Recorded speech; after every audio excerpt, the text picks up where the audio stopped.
This podcast was produced by OAR FM Dunedin with support from New Zealand On the Air. This podcast was produced by OAR FM Dunedin with support from New Zealand On the Air.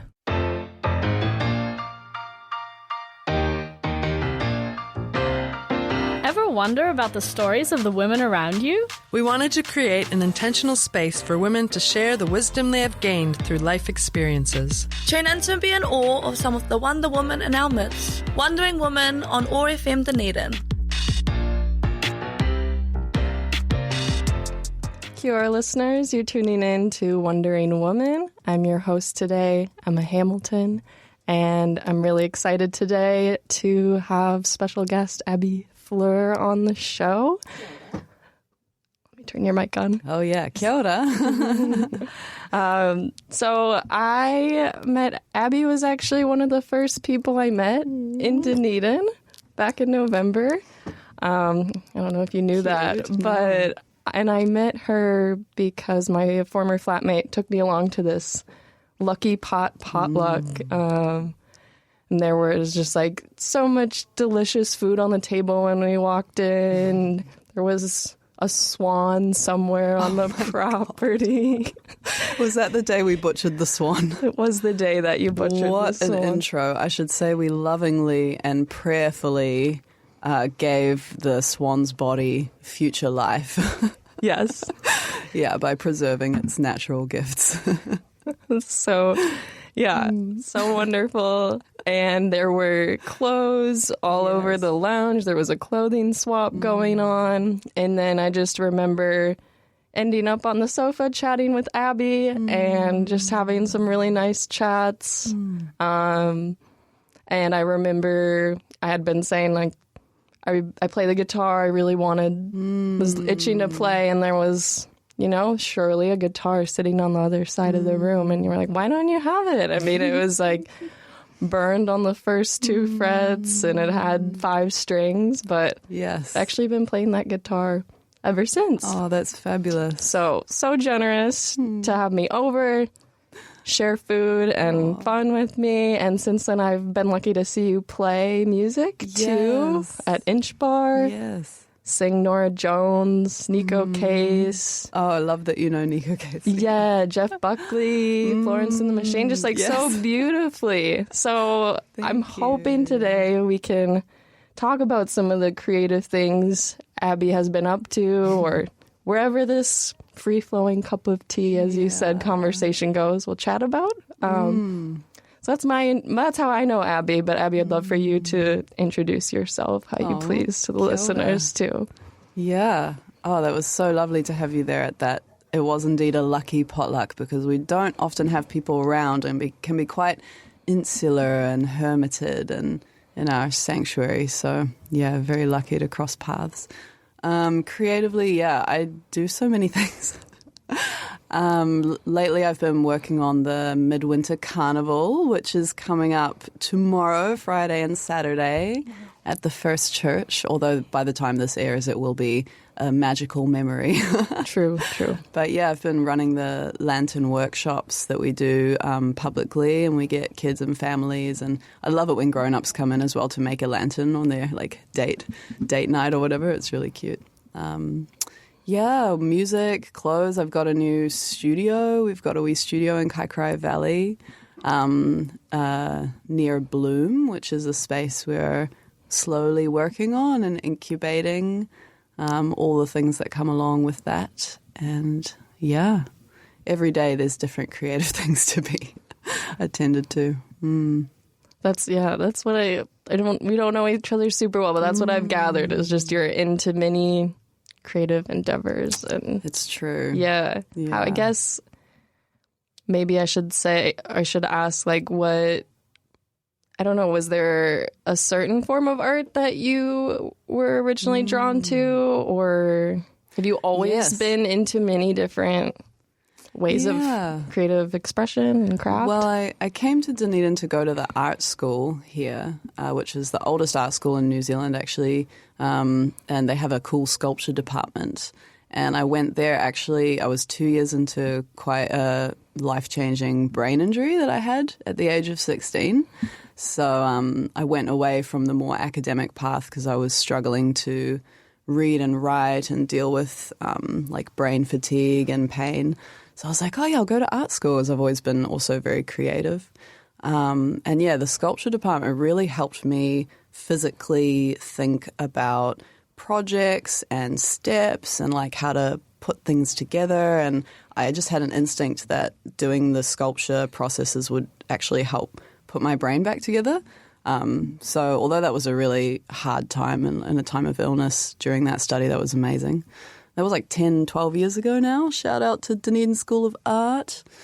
And then I ended up doing a lot of other things like textiles, really drawn to, and therefore clothes, which was like a childhood passion of mine, was for fashion. But I felt really that it was hard to implement that where I was living and in my childhood life. So that's really coming back full circle now, I think.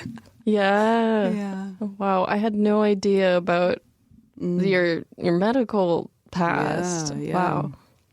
Yeah, so I have chronic pain and chronic fatigue and work with the pain clinic here in Dunedin as well. And yeah, but it's so enriching and there's so much to share through like the journeys of our bodies, you know, and what they experience. It's kind of like, yeah, my whole life's work, I think.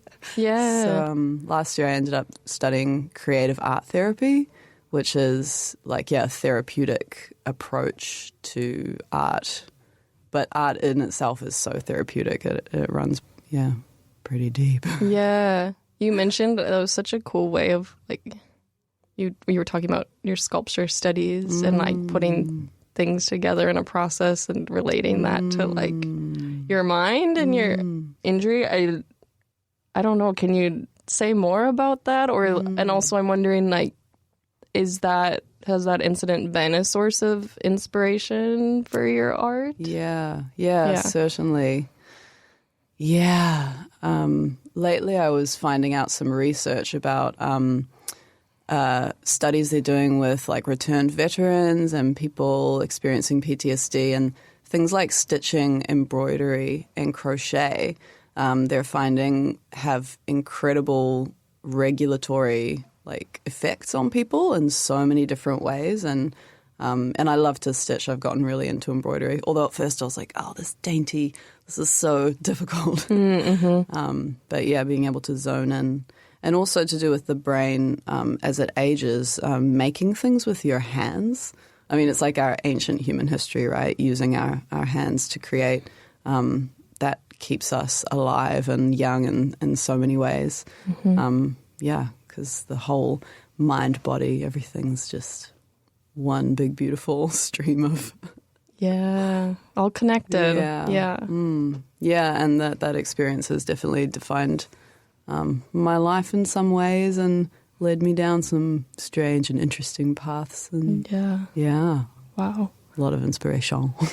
So, and you said you came down to Ōtepoti, Dunedin for art school. Where did you come from? I actually came straight from Phnom Penh, Cambodia, which is where I grew up for 14 years since the age of 4.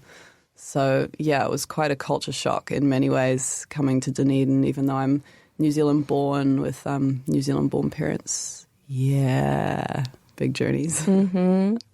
What were, I don't know, what was it like living in Cambodia? Beautiful, hot, intense, vibrant, a blessing. Yeah, intense. Yeah. Yeah, I'm so used to the cold here now. It took many years, but yeah. The contrast is a lot sometimes, but different phases of life, you know, and just stay present with where we're at the time. Yeah. Yeah. Have you been back since? I have been back a couple of times, but it's been a long time, I think probably 12 years. Yeah. Yeah, there's a sense of being so rooted now in Aotearoa and not enjoying to take large, long plane rides either. Yeah. But no, I would love to go back further to the warmth for a good reason, for a good reason. Mm-hmm. But there's so many wonderful things happening all over the world, Yeah. Yeah. Wow. I think I remember we chatted about your time a little bit over there several months ago, but yeah. Wow. And then, so you mentioned your studio you just opened in Kaikoura Valley. Can you speak more about that? I didn't know you were doing that. Yeah, it's my gorgeous little white attic. I've been calling it the Bright Room. And, have some lovely friends involved next door and beautiful people that have come and supported the beginning of that space. It's been amazing for my home life to get the towering piles of artistic resources that one accumulates and putting those into the studio and separating that home life and work life has been so good for the mental health. Yeah. Because you live with, I think we forgot to mention, you live with a few other artists. Yes. So I'm sure when you all compile your stuff together, it can be a little consuming. Yeah, and when you love to recycle and you want to fix everything, you look at something a little dejected and think, oh yeah, I can make that beautiful. I can fix that. Like 5 years later, it's like, oh no. An opportunity for a project, which is like it's a beautiful way of looking at very life. Optimistic. Yes. But you can forget about those hopeful projects. Yeah, and you got to put the work in, so those times are coming, yeah. So is the studio you're setting up, is it for just any and all sort of art you want to do in that space, or do you have it dedicated to your music or your clothes? Mainly visual art, but actually friends have set up a music studio right next door, which has been a beautiful project to watch them create that. So we do have capability to record and host jams and have a lot of instruments right next door through the door from my space. But I'm using the white space or the Bright Room. It's painted all white, but it's gone through quite some history as well, and Kaikoura Valley has some amazing history. But clothing, my mending pile is the size of like several humans. And we filmed some promo for the carnival in there, which was really cute. Yeah. Sweet. Did you paint it white? No, some legend historically did that and left kind of little messages and lipstick marks on the walls and like cute, kooky things like that. Oh, funny. And what you said it has, is that sort of the history you were alluding to? Or I'm curious about that history and I guess Kaikoura Valley too. Yes, I think, so many locals will know so much more than me, but I know that Kaikoura Valley has a good history of industry over the last 100 years. And so there was I think a ferry down factory pretty much in the premises we're in or nearby. And Ferry Down's like an iconic New Zealand brand with an interesting family story, I think, as well. And, Sir Edmund Hillary, who climbed Mount Everest. He was the first person, they say, I think, to summit it with his crew. And he was involved in using those products and those, claim to fame of Kaikoura Valley. Is that, you said it's Ferry Down? Ferry Down. Is it for bedding? Yes. Yeah. And all sorts of things, yeah. I found an old down duvet in my old flat. Yep. And I think it's a Dunedin company, right? Yes. I think it is Ferry Down. I think so. Yeah. That's good quality. Chance. Hold on to that. That's good. It was a great find. Yeah. Dunedin's so great for that, the clothes sharing and the op shops. And it's beautiful when people want to care for crafted quality, and especially in this age, where we're sort of inundated by fast industry. We want to uplift those human craft products and really care for them, Mm-hmm. Wow. And are you mentioned Bloom as well, another creative space opening up in that area. Are you involved with that? Yeah. It's just supporting everyone that's trying to drop into that space. And right now there's pottery classes happening, yoga classes. possibility for live music and like people to rent studio spaces there as well in a kind of shared space.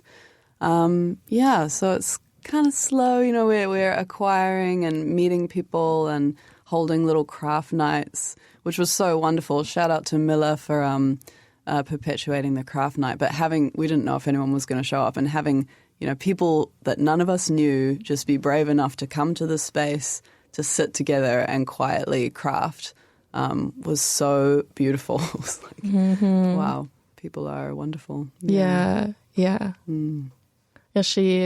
I've gotten to see the space actually a couple times. Did it used to be a gym or something? Yeah, so that's an interesting story about the building as well. We had, I think it was the South Seas exhibition. I think there was 2 large exhibitions in Dunedin. This used to be a thing like 100 years ago. They would erect so many buildings, and like I think they did it in London and had this glass palace that was up for 6 months or something, and it was, record-breaking, millions of people coming to these exhibitions of, I actually don't know what they had on show there, but so this exhibition happened near Logan Park, near the stadium, and afterwards all of these kind of factory-like wooden buildings were auctioned off to different businesses or organizations, so you can find them all around Dunedin. They got taken down and rebuilt in various areas. And so this particular one in Kaikrai Valley was previously used as, I think, like a band. They used to hold dances in there and swing bands and stuff in the 40s and 50s, to the best of my knowledge. Wow. Oh, fun. Yeah. I wish we still had that. And it's not that we don't, but just at such a, I don't know, more of a presence, I guess. Yes, and strengthening those connections and community. Yeah. Which sounds like Bloom is trying to do. And yes. So that's really cool. Yeah.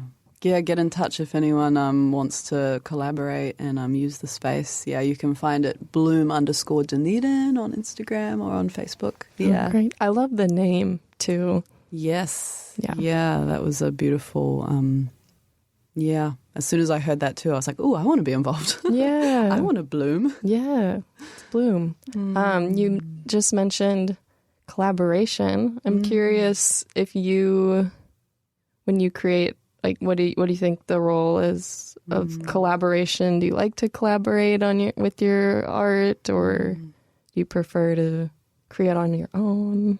So what does that look like for you?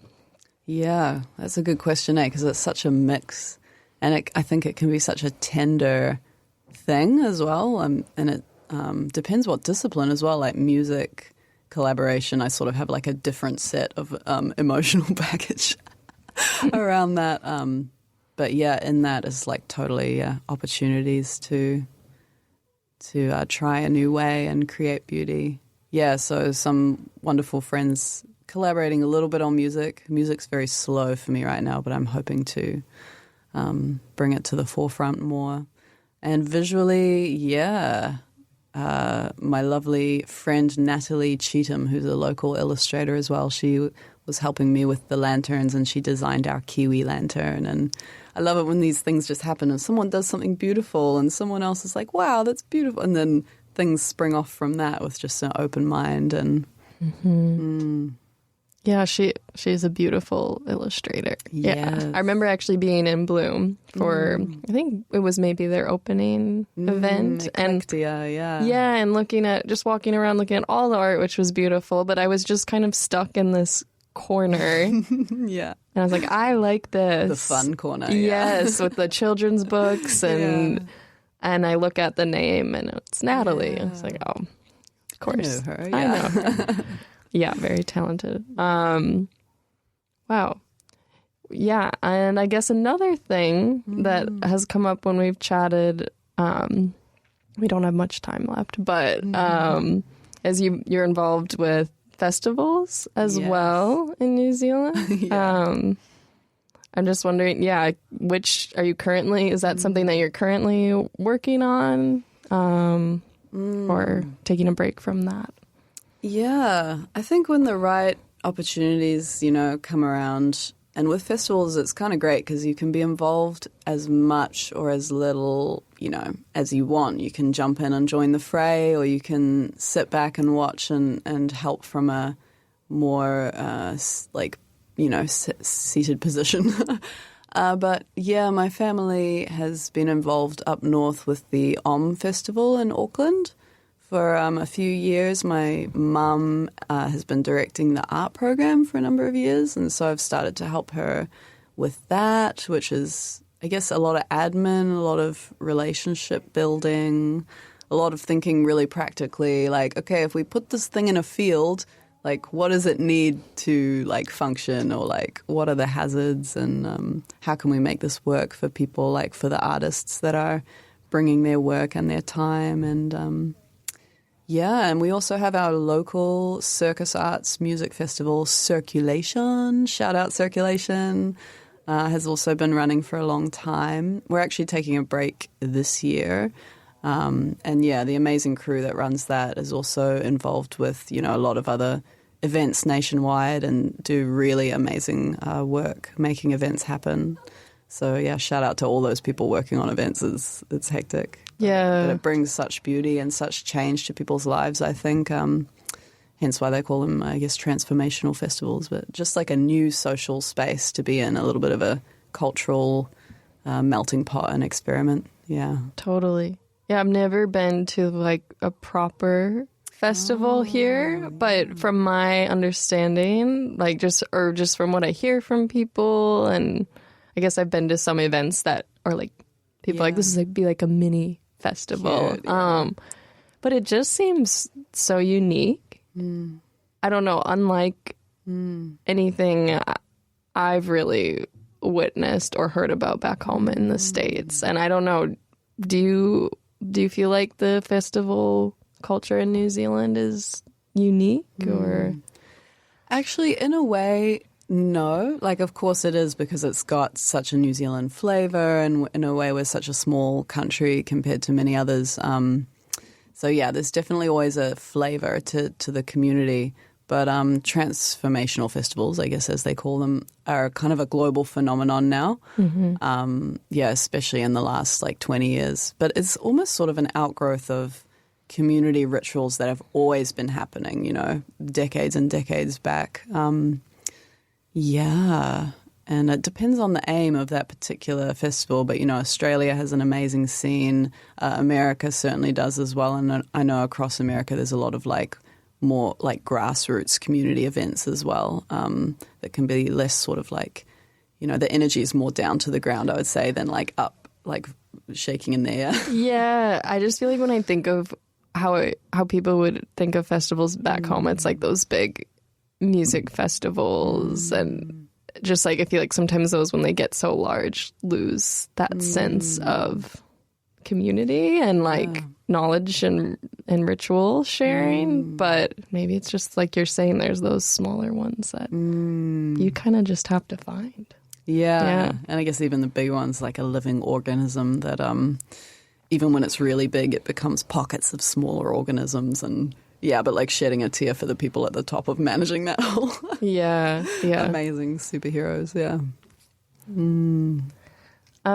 We only have just a couple minutes, I can't believe it, left. Maybe just want to ask you one last quick question. Is there anything you're working on right now?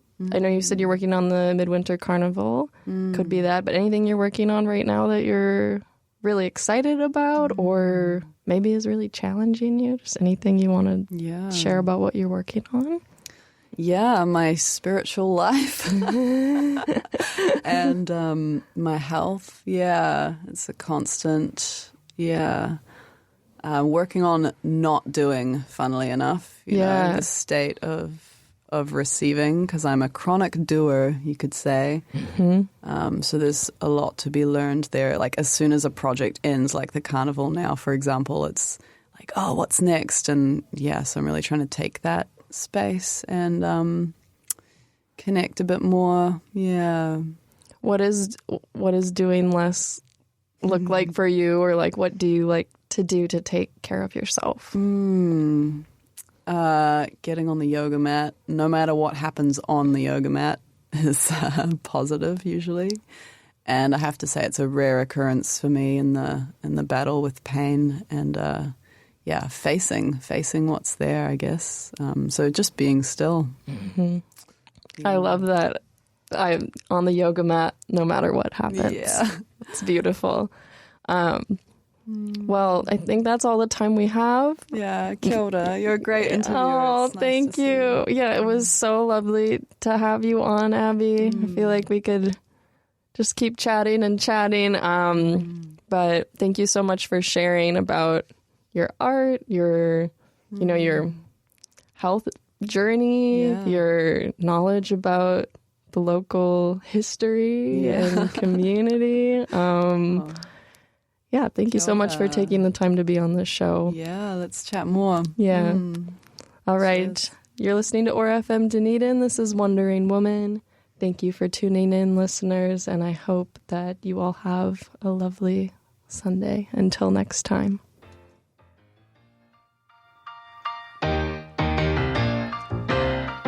Ever wonder about the stories of the women around you? We wanted to create an intentional space for women to share the wisdom they have gained through life experiences. Tune in to be in awe of some of the Wonder Women in our midst. Wandering Women on OAR FM Dunedin, 10 a.m. Sundays, replayed 6:30 Wednesdays.